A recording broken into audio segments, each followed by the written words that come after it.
What's going on, everyone? So now that Luka Doncic is locked in and he's ready to take on the world in a Lakers uniform, especially this upcoming season with the transformation in the body and everything, I'm so excited. Genuinely, I cannot wait. This dude's gonna just tear the NBA down. I'm really looking forward to that. But now that you have Luka locked in, he wants to win. He wants to go. I mean, he recruiting this offseason, brought in Ayton, brought in Marcus Smart. He's willing to continue to recruit, do whatever's necessary. He's all in.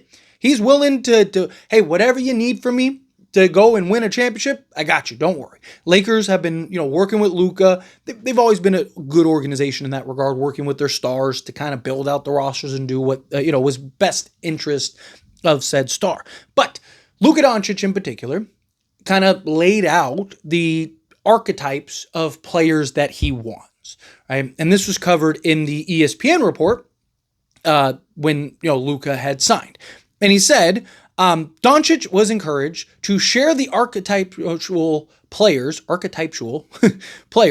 he felt the roster could use: a pick and pop guy, a defensive stopper, a rim protector, so the Lakers could identify realistic players to fit that mold. So, you could argue that the Lakers already have like half that, right?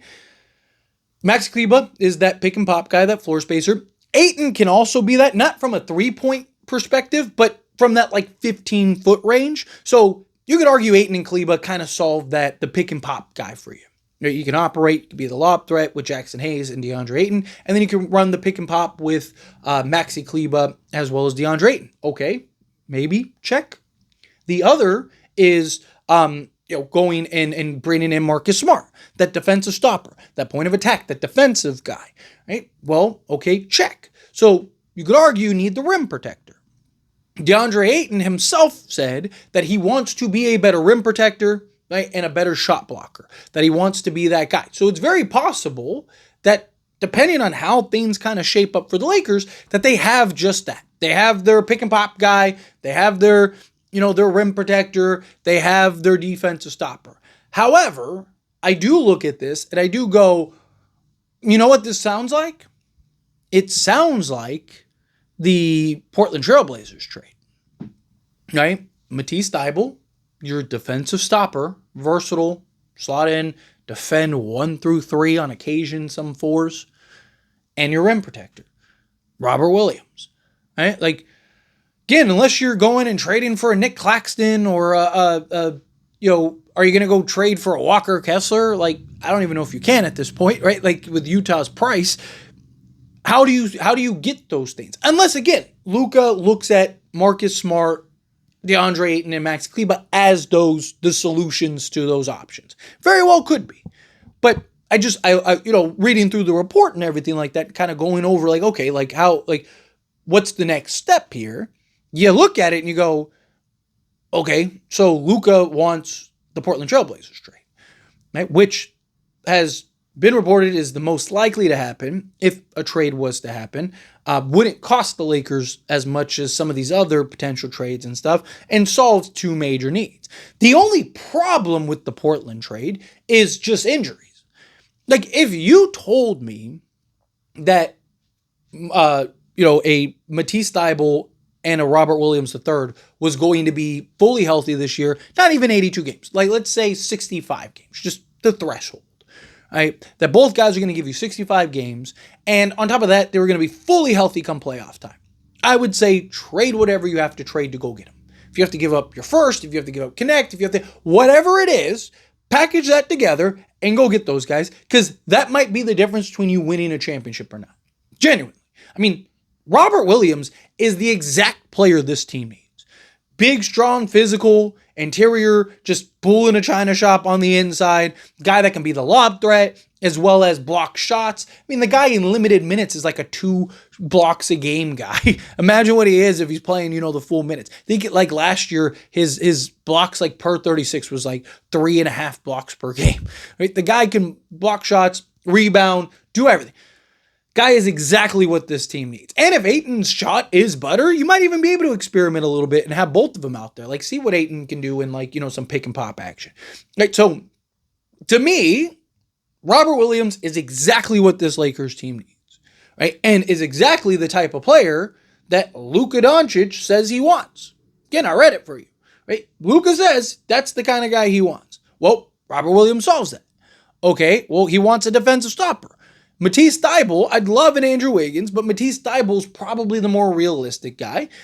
Talk about a guy that's, 6'5", 6'6", but he has that 7-foot wingspan. And that's why he's so good at just swarming guards and being able to defend even bigger players, because he has, even, some of these 6'8" guys don't have the wingspan long enough to shoot over. He can still at least match. Right? There's a big difference when a guy, guy's 6'8", and you have a 6'5" wingspan, and you're just here, right? Matisse is here, right? Matisse is right in their grill. And that's why Marcus Smart is able to defend. And now you have Marcus Smart, Matisse Thybulle, Jared Vanderbilt. I mean, you could swarm teams defensively. Imagine having those three guys out there just defending alongside Ayton and Luka. Put Jared Vanderbilt at the 4, Thybulle, or I guess Marcus Smart at the 3, and then Thybulle at the 2 alongside Luka and DeAndre Ayton. Good luck scoring. But nonetheless, right? That's the defensive stopper guy.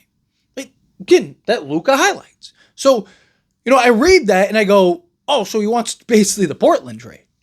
The problem is that we don't know if they're going to be healthy. We don't, and the Lakers can't overpay for them right now because it doesn't make sense. It's too risky. Look, I'm somebody that have said on numerous occasions, I have no problems when a team overpays, as long as it's justified and warranted. This would not be justified and warranted, right? Because both guys can't stay healthy, especially Robert Williams. You don't know if Robert Williams is going to even give you 20 games, right? So you can't sell the farm for those two. I think that those two healthy, added to this Lakers team, Lakers might be the best team in all of basketball, genuinely. Especially if Matisse Thybulle can continue that, 38% from three-point range.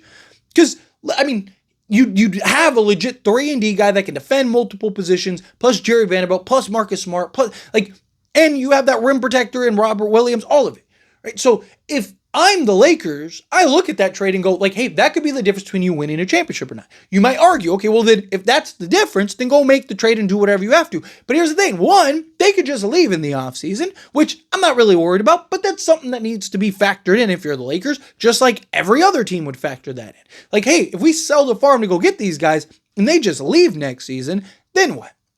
Right? But the biggest thing is you don't know if they can stay healthy. Best ability is availability. And I'm not somebody that thinks that you should make decisions solely on, injuries, right? Talk about it all the time, right? If you're basing something on a guy potentially getting hurt, you're foolish, right? Because you don't know. You don't know if a guy's going to play say 82 games or if he's going to play 20 games, right? You don't know. But there are calculated and, hey, this guy for his career is playing around, 55. Matisse Thybulle, I'd be fine trading for, right? Because it's he's giving you enough games to warrant and justify. As long as he's healthy come playoff time, you're good, right? It's the Robert Williams part of it, where it's his career. You're not just talking about a year where you could go, okay, maybe that was just a bad year. No, the most games he's played is 61, and he's played the last 3 seasons exactly 61 games combined. So in the last seasons, he's played not even a full season of basketball in 3 seasons. That is, to me, not a calculated risk. That is a decision that I think you should base on, again, circumstances. Context matters. Context is important. And the context surrounding Robert Williams is you cannot sell the farm for that guy because you don't know if he can stay healthy. And also, what type of contract does he want? If he wants $20+ million a year, you're crazy.